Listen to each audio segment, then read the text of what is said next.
And now our... We all go down the rabbit hole together.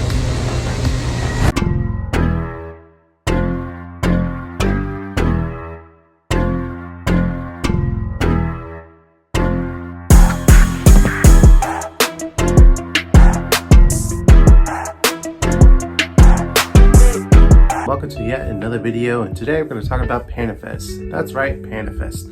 You may be wondering, what is PanaFest? Well, it is a traveling Asian street food market festival that goes in different big populated cities, such as Atlanta, to explore all about Asian street food cuisine at a pretty penny. And I'll explain that later. But for those that never got the chance to try Asian street food, such as this giant cracker that I've tried, hey, this is our opportunity to check it out.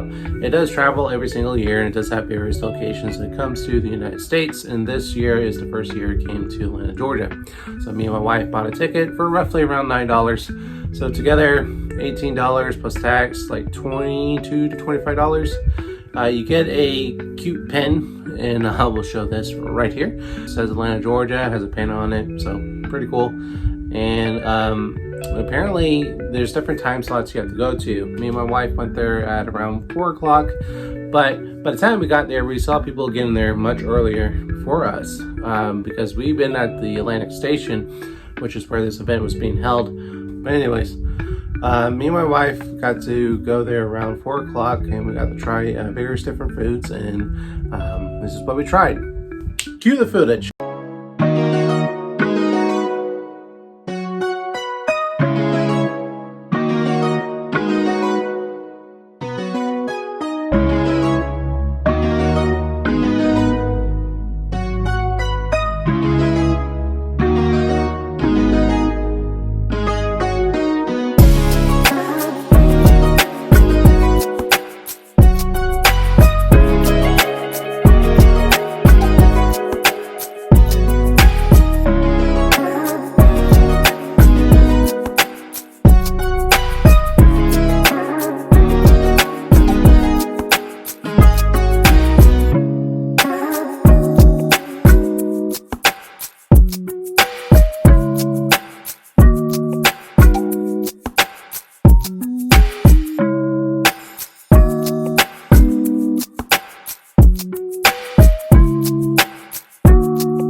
And the footage. That was just a tidbit of what I tried, and obviously my wife was filming behind the scenes, and she got to try some of these foods. A lot of these foods, though, did come at a hefty price. That was double the amount for what they worth, in my opinion. So if you're coming to PanaFest, this is not so much to discourage people, but to be aware you're going to spend a good amount of money at this event. You're going to spend the theme park prices at this event. With just me and my wife, we spent around each like almost $100 because each item was nothing cheaper than $25 to $28. I'm not gonna go through each item that costs a specific amount because I unfortunately didn't write that down. I didn't think about it, but take my word if you want.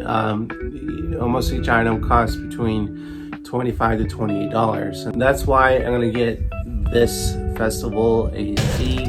Just made it. Mostly because of the prices. If PandaFest does reconsider how much their vendors are charging people, then they probably get a better review. A lot of people do seem to say the same thing I'm saying, like everything was very overpriced. Like the giant cracker that had a squid in the middle of it. It was really good, but that was $28. And that was probably the most expensive snack that I've ever spent money on.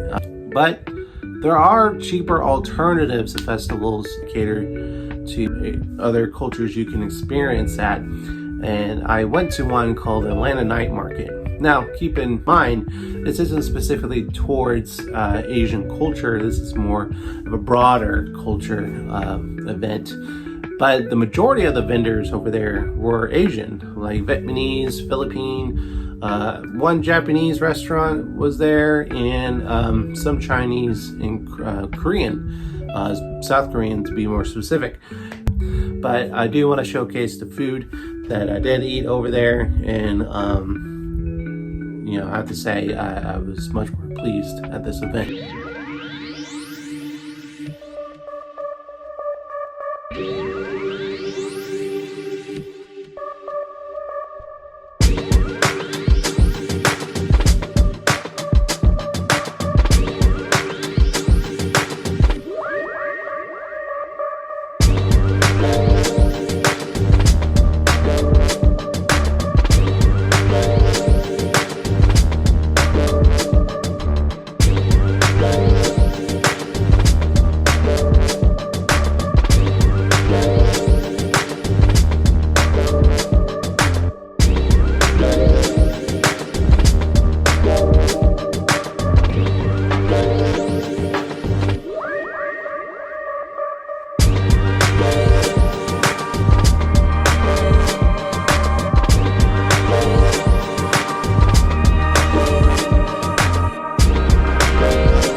Definitely give this event an A. Perfect! Because it was free to attend. They had a lot of performances. There was a Korean K-pop and that was really cool. These dancing dragons, they had like a dancing dragon parade around the little park around there. That was really cool. So I felt like I got to experience more Asian culture at an affordable price at this event that I did at Atlanta PanaFest. If you ever get a chance to come to that event, if it's traveling in your city, give it a look. But again, be forewarned, it's gonna come at a pretty penny. If y'all enjoy what I got to eat at this festival, at both festivals actually, and I hope you have a good one, and that's all, folks.